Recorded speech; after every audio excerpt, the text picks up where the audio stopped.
Now, tourism is currently the third largest export earner in the world. This means that a well-functioning tourism industry will bring in foreign exchange needed to strengthen any economy. In Ghana, tourism destinations are abundant, but many challenges exist, especially in their management and maintenance, which may make them unattractive.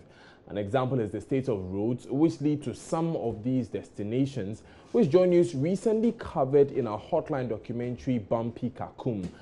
The whole of 2017 has been declared the International Year of Sustainable Tourism for Development, and Wednesday, September 27, is set aside as International Tourism Day. So let's find out how Ghana is harnessing tourism to advance development, as is the global focus. We have been joined on the phone lines by Tourism Minister Catherine Afeku. Many thanks for your time, ma'am.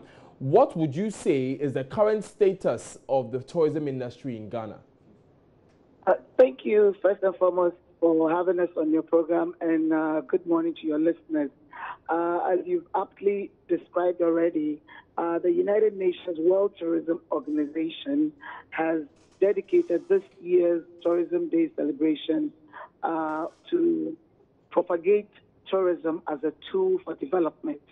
So the theme is actually sustainable tourism, a tool for development. If you bring it to our country, we're actually very blessed to have His Excellency, the President of the Republic, Nana Addo Dankwa Akufo-Addo, who sees tourism as a very focal pillar to create immediate change. So as you realize that... Ma'am, the line is a bit unclear. Can you restate the point you were making, please? Can you hear me? It can get better if you can reposition yourself a bit. Is it better now? Yes. Please restate the point you were making, please. As I mentioned earlier, this year's theme is sustainable development, a tool for development. And for us in Ghana, we have a president who believes in the art and culture of pushing tourism to create immediate jobs. But as you have your program on the Bumpy Road to Kakum, we know the challenges in the industry. We're focusing more on what we can do to bring it to the attention of the entire nation that tourism as a tool for development can be realized in Canada if all of us join hands in making it possible. The first possibility is to boost domestic tourism. This year we are celebrating the World Tourism Day in Tamale. As I speak to you, I'm on a bus doing a roadshow with the ministry team and our tourism ambassadors to Tamale.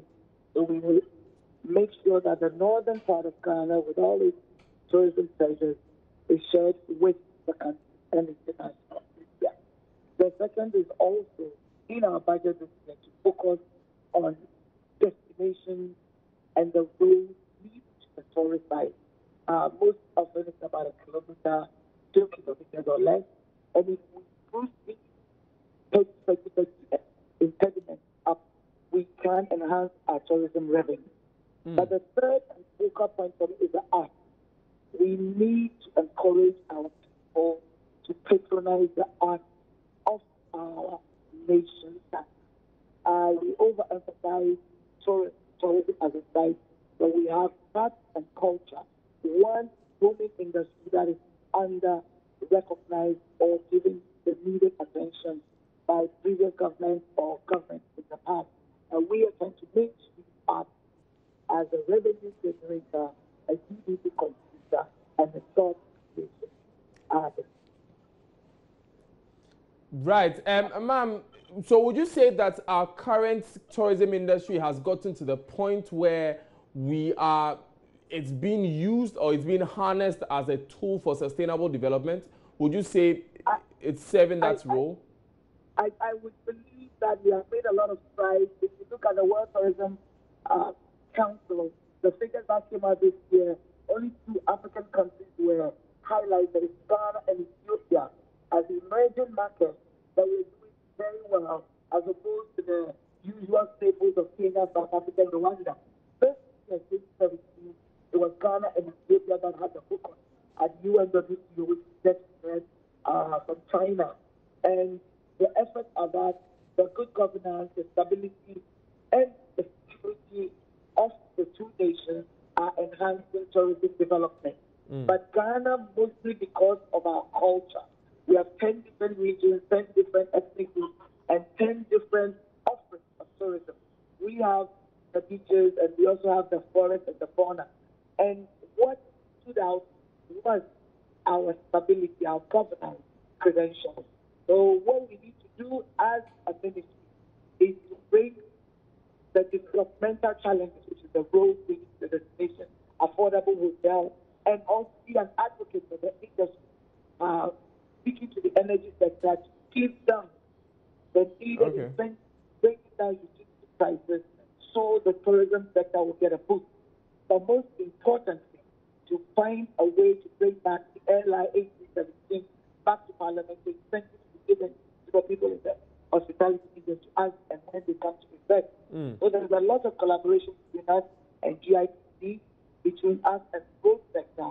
But most importantly, one of the things that we would really like to do is to collaborate with the Foreign Affairs and emulate what they have done in Ethiopia. They will see visas on arrival. As you know, the tourism is a collaborative sector. We need all these other industries and sectors to support us. But with that kind of collaboration, I can assure you Ghana will generate more jobs immediately through the development of tourism, arts, and culture. And we're working on it.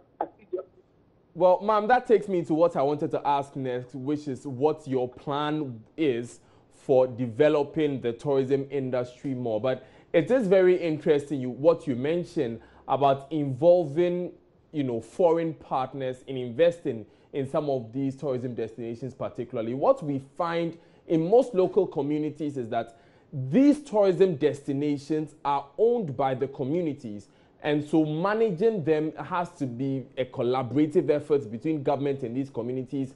Differences come up, it becomes difficult to actually take ownership of these places, and they run down.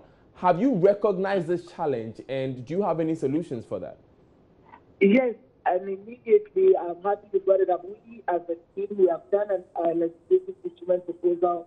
It's in the works to be presented at cabinet so that all tourist sites will be co-managed by one of my agencies, Ghana Tourism Authority, and the community. It's also a promise and a pledge in our manifesto that 5% of revenues generated from tourism products in the community will be given, that revenue is given back to the community for development. But the management will have to be given to GPA, and we can only do that when we have an airline. We've given a draft to the cabinet secretary. They're looking at it, guiding us to prepare it properly for presentation. That's the number one priority for us as a ministry. If you remember the unfortunate incident at Kitapon, it's because of the lack of structured management, a collaboration between the ministry, the community, and the municipal assembly that laid out rules and regulations and responsibilities so everyone in the city knows what they have to do. It will be the first step in bringing sanity to the management challenges. But the second important thing is recognizing that it needs jobs in the community where the tourist site is. And we need the community on board, of course, land, alluvial owners, stakeholders, and chiefs and people. So yes, that is what we're working on. And I'm hopeful that within now and December, we should get cabinet consent to that airline and take it to Parliament so we can have the standards developed and recognize that there is an authority to manage these tourists. Right, thank you very much, Madam Catherine Afeku, for your time. She's the Minister for Tourism, Culture and Creative Arts.